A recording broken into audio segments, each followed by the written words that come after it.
Baik, Assalamualaikum warahmatullahi wabarakatuh. Selamat datang Mas dan Mbak. Perkenalkan, nama saya Ali Jovan Vertux dengan NIM G00255121. Saya berasal dari kelompok A8.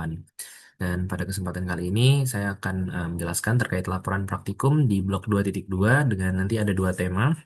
Dan juga masing-masing tema nanti akan terdiri dari masing-masing satu kasus dan juga beberapa pertanyaan. Jadi langsung saja ke kasus pertama atau laporan pertama. Baik, di laporan pertama ada kasus yang akan saya bacakan yaitu saat kegiatan bermain, Rusdi, seorang anak laki-laki usia 4 tahun tiba-tiba berhenti lari karena sesak nafas dengan bibir dan ujung jari yang tampak kebiruan. Rusdi kemudian berjongkok beberapa saat hingga kondisinya membaik dan ibunya menyampaikan bahwa sejak bayi anak ini sering mengalami kebiruan terutama saat menangis atau lelah. Dan Rusdi sendiri pernah diagnosis dengan kondisi tetralogy of Fallot. Jadi untuk pertanyaan itu ada tiga. Yang pertama, jelaskan sirkulasi fetal atau fetal circulation. Lalu ada jelaskan salah satu gangguan akibat gagalnya penutupan struktur fetal setelah lahir. Dan juga jelaskan vaskularisasi arteri dan juga vena jantung. Baik, untuk pertanyaan pertama tadi, untuk sirkulasi fetal ya. Jadi sirkulasi fetal itu, jadi kan darah yang dialirkan oleh ibu nanti akan dialirkan kembali oleh plasenta ke jantung. Nah, untuk alurnya itu, dia dari plasenta nanti akan diantarkan ke vena umbilicalis dan nanti dari vena umbilicalis ini sebelum masuk ke hati atau liver, dia akan melewati terlebih dahulu yaitu ductus venosus. Nah, dari ductus venosus ini nanti akan masuk ke vena porta hepatic dan dari sana nanti akan dibawa ke vena cava inferior. Nah, baru dari vena cava inferior nanti akan dialirkan ke atrium dextra. Di atrium dextra untuk janin itu nanti dia eh, ada dua shunt atau dua jalan pintas. Dimana kalau di eh, dekat atrium itu ada jalan pintas yang namanya foramen oval, yang dimana foramen oval ini dia menggabungkan antara atrium dextra dengan atrium sinistra. Sedangkan ada juga di eh, penghubungan antara eh, aorta dan juga vena pulmonalis yang disebut dengan ductus arteriosus. Nah, eh, dari sana nanti darah yang sudah disaring menjadi O2, kaya akan O2, akan dibawa melalui aorta descendens turun ke arteri umbilicalis. Setelah melewati arteri umbilicalis, akan diantar kembali ke placenta. Selanjutnya, jadi untuk pertanyaan kedua, jelaskan salah satu gangguan akibat gagalnya penutupan struktur fetal setelah lahir. Nah, sebelumnya di sini untuk kondisi-kondisinya itu kita klasifikasikan dulu menjadi dua, ada asianotik dan juga sianotik. Kalau misalnya yang sianotik, sesuai namanya sianotik itu kan artinya kebiruan. Itu dia ada dua tadi. Kalau di kasusnya tadi itu adalah tetralogy of Fallot dan juga nanti ada kondisi di mana terjadi transposition of the great arteries. Berarti ada perpindahan posisi dari arteri besar.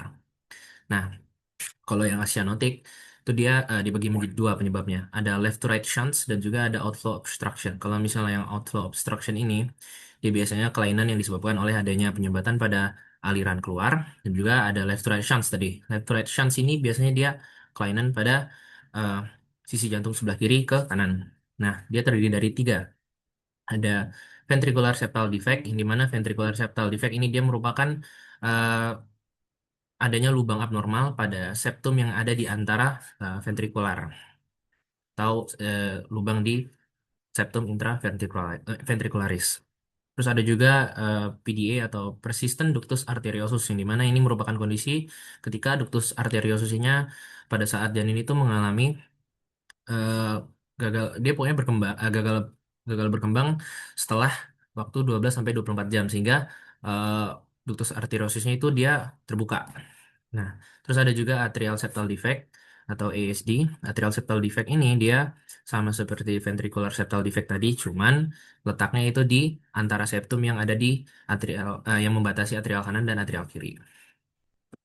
Terus tadi kalau untuk outflow obstruction, dia ada beberapa kondisi. Yang pertama itu karena ada pulmonary stenosis atau penyempitan atau penyumbatan pada arteri pulmonalis, juga ada aortic stenosis yang di aorta, dan juga ada coarctation of aorta atau penyempitan dari si aorta.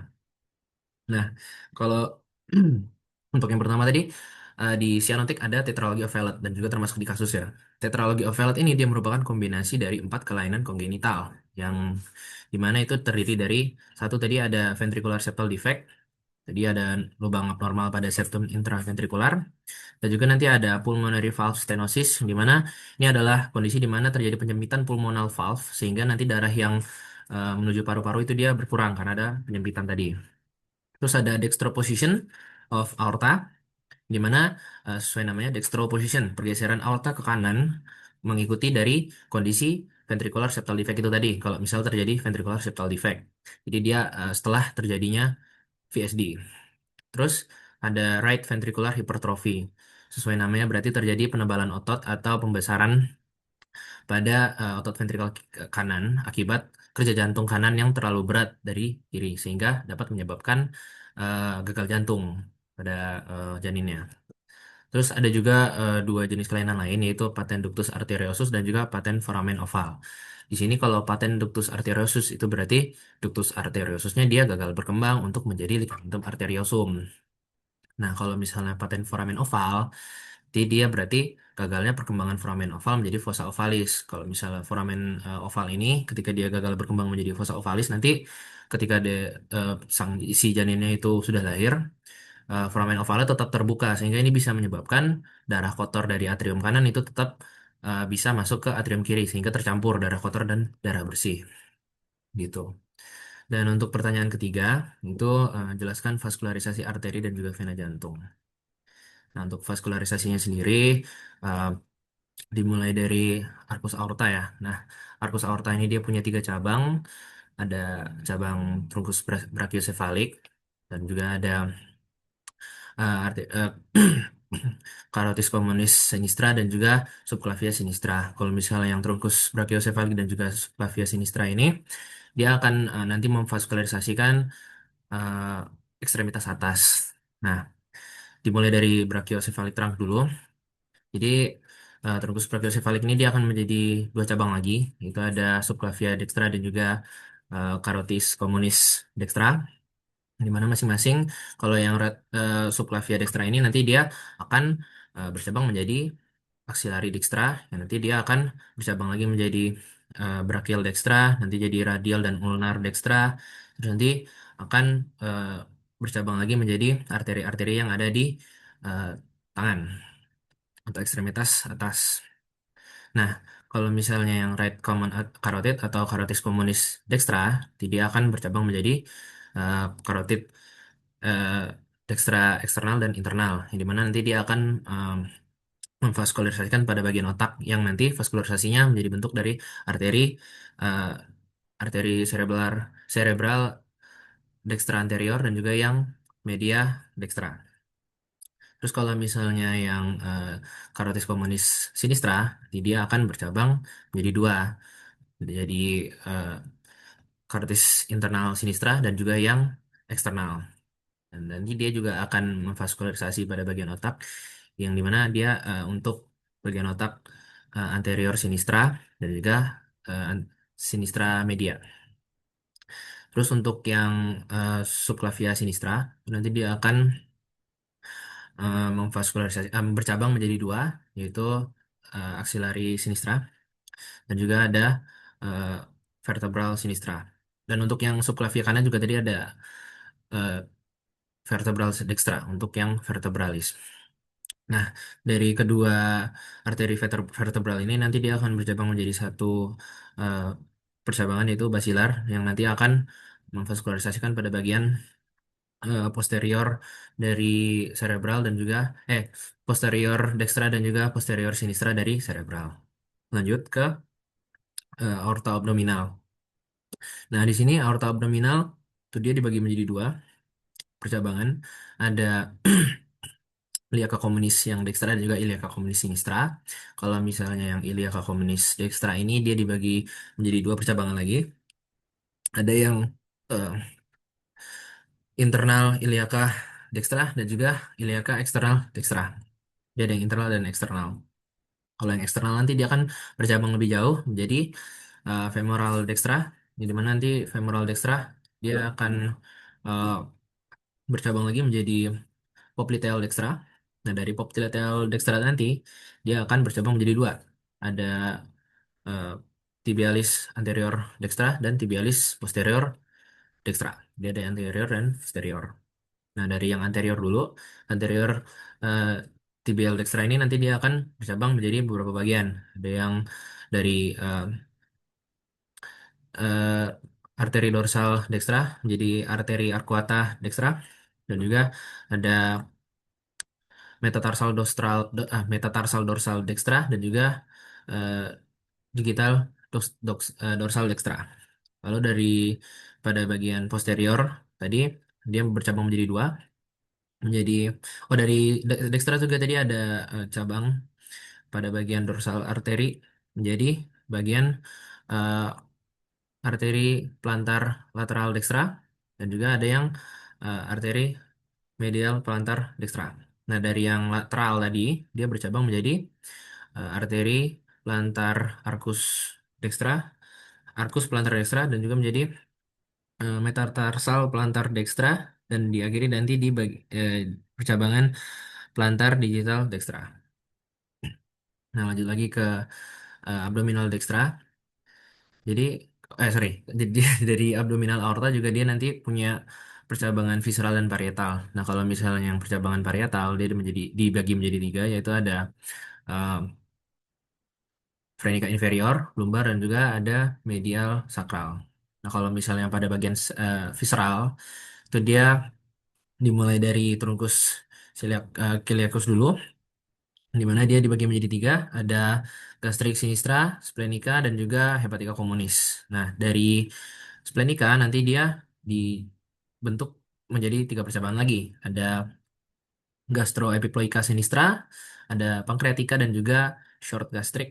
Nah, setelah itu baru masuk ke yang eh, arteri superior mesenteric. Nah, dari superior mesenteric ini nanti dia akan bercabang menjadi ada lima bagian.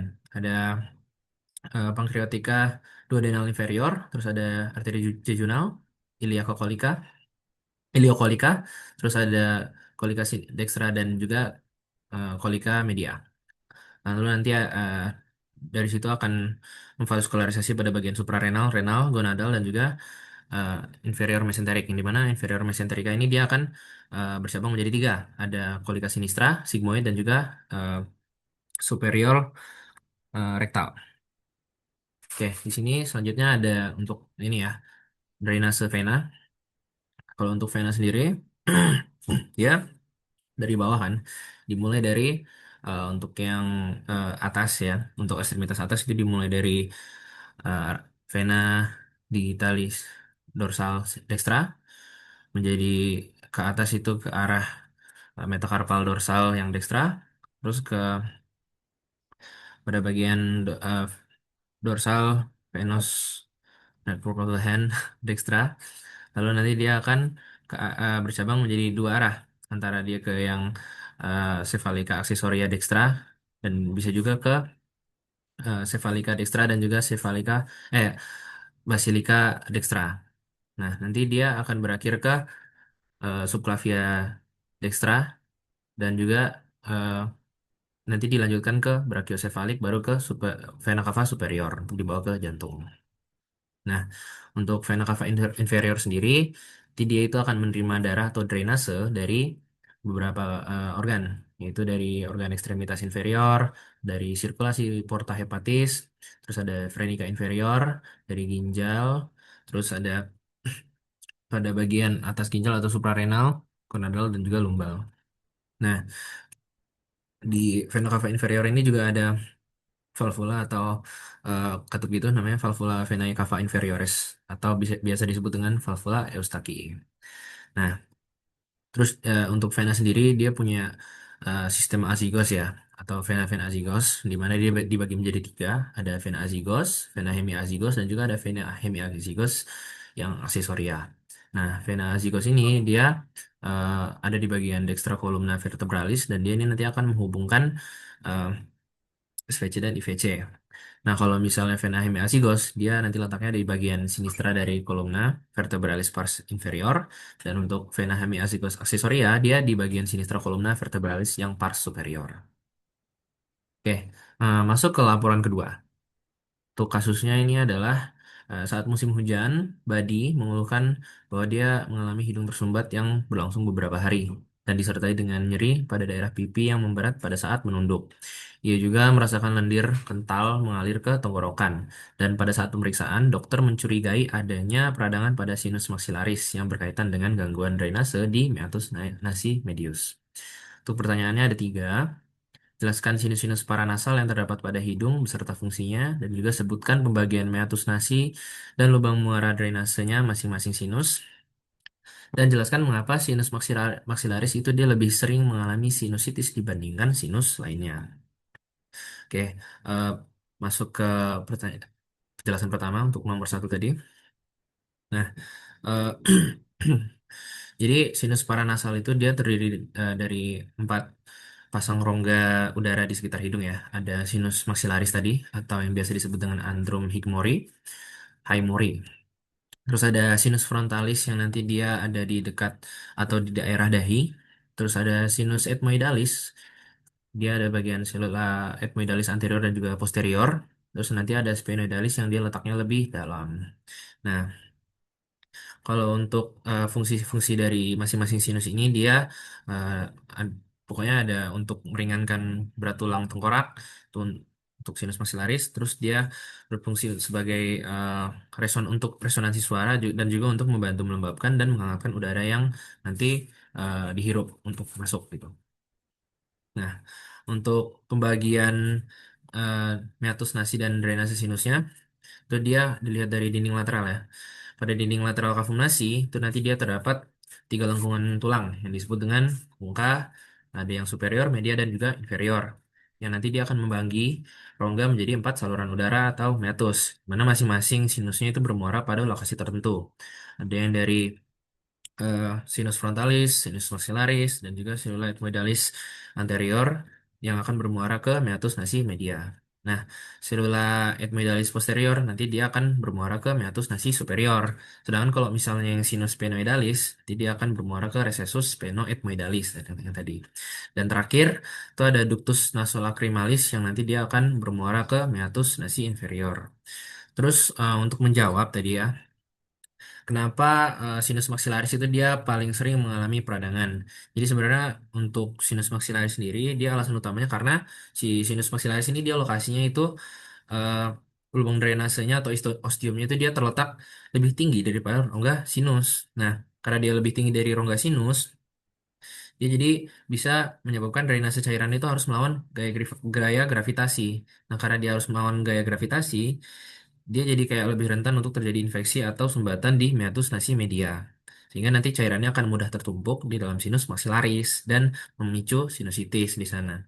Dan selain itu, letaknya yang dekat dengan akar gigi dan rahang itu dia juga menjadi penyebab untuk membuat terjadi atau potensi terjadinya infeksi pada gigi yang dapat dengan mudah menyebar gitu untuk ke arah sinus ini gitu. Jadi kalau untuk sinus maxillaris itu dia eh, lumayan rentan kalau misalnya terjadi infeksi untuk mengalami sinusitis.